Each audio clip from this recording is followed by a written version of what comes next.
Ndabahaye kazi hano ku Mibereho TV, amazina ni Lize Iruta Vyose. Nkaba nezerewe cyane kuronka uno mugisha wo gusubira kuvugana namwe, n'iteka rikomeye cyane kuri jewe. Ndashimiye n'abantu maze gukora subscribe, ndabashimiye cyane. Abatarayikora nabo ndabasavye kugira ngo mufyondaho hepfo handitse s'abonner, murabona n'agakengeri kari hirya nako mugafyondeko kugira ngo mubandanye mubona amavideo dusohora hano ku Mibereho TV. Nuko uno munsi tugiye kwiga ibintu bitatu twokora muri bino bihe bigoye vy'ikiza ca coronavirus. Nuko munkurikirane, hari ibintu bitatu tugiye kwiga ingene ivyo twokora kugira ngo dushobore kwirinda ico kiza gitwara abahambaye n'aboroshe, ivyo twokora kugira ngo twirinde ico kiza. Murakoze cyane. Ikintu ca mbere dukwiye gukora kugira ngo ico kiza ntigishikire aho tubaye, ikintu ca mbere gihambaye ni ugusenga Imana. Twiyegereza Imana muri kino gihe kigoye, aho isi yose ifise ubwoba, abantu bose bafise ubwoba bwo gupfa. Ariko nimba Imana uyizi, ndagusavye kugira ngo usenge Imana, wizere Imana kugira ngo aba ariyo iguha protection muri kino gihe kigoye. Nta numwe gitinya, abakuru abahambaye bose kirabafata.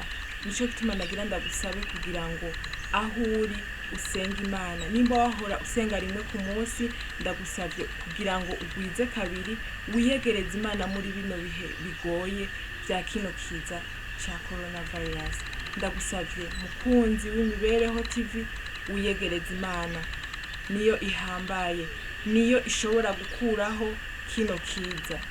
Ndabasavye kugira ngo musenge Imana aho muri hose, wibuke ko Imana ariyo yakuremye, ishoboye vyose, ishoboye no kugukongera imisi yo kubaho. Nuko ndabasavye kugira ngo mwiyegereze Imana muri vyose. Ikintu ca kabiri twokora kugira ngo twirinde ico kiza ca coronavirus, nuko twokurikiza ico ubushikiranganji bw'amagara y'abantu butumenyesha. Aho ni gukaraba mu ntoki n'amazi meza n'isabuni, ugakaraba umwanya urenga amasegonda 20 kugira ngo imigera iri mu ntoke yose iveyo, kuko turazi yuko ico kiza gica ahantu hatatu. Aho ni mu kanwa, mu mazuru no mu maso. Aho batubwira gukaraba kugira ngo turazi ko dukunda kwikora mu maso, ivyo kwikora mu maso mu bihagarike, mu vyirinde. Ndazi ko bitoroshe, mu bihagarike kuko ushobora kuba ufise imigera mu ntoke ugasanga wikoze mu maso, ugasanga uwo mugera wa coronavirus uragufashe. Rero ndabasaba kugira ngo intoke zanyu zame zimeze neza nkuko abahinga babitubwira, dukarabe ku mwanya n'amazi n'isabuni. Ikindi twokwirinda, mwirinde gukorana mu ntoke, kuramukanya mu bihagarike, ivyo guhoberana canke gusomana navyo mu bihagarike kugira ngo tubandanye turwanya ico kiza. Ikindi naco twobandanya dukora nuko woguma muhira bishobotse.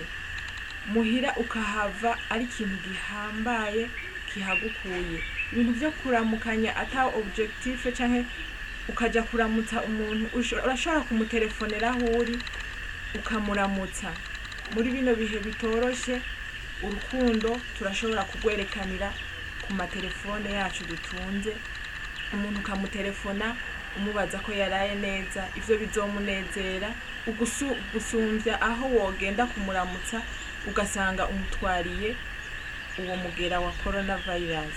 Rero ndabasavye kugira ngo dukurikize ivyo abategetsi batubwira, dukurikize ivyo ubushikiranganji bw'amagara y'abantu butubwira. Nuko ikintu ca gatatu dukwiye gukora nuko twotegura imibiri yacu. Kuyitegura, twoyitegura gute?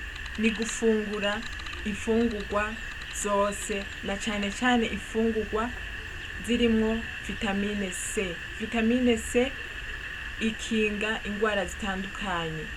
Umubiri ube ufise vitamine C ikwiye, ico twokwita ama anticorps, ico twokwita immunite ikwiye. Umubiri ube ufise inguvu zo kurwanya imigera itandukanye, aho harimo gripe, harimo inkorora, harimo n'ico kiza.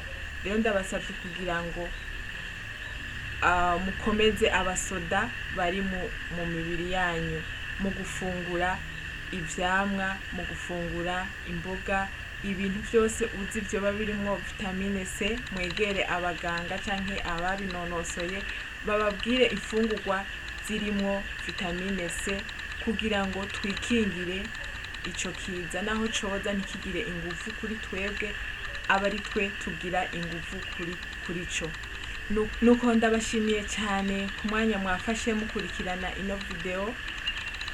Nkuko bisanzwe ndabasabye kugira ngo abatarakora abonema mufyondaho hepfo handitse sabone, murashobona n'agakengeri kari hirya nako mugafyondeko kugira ngo mubandanye mushigikira kino gikorwa.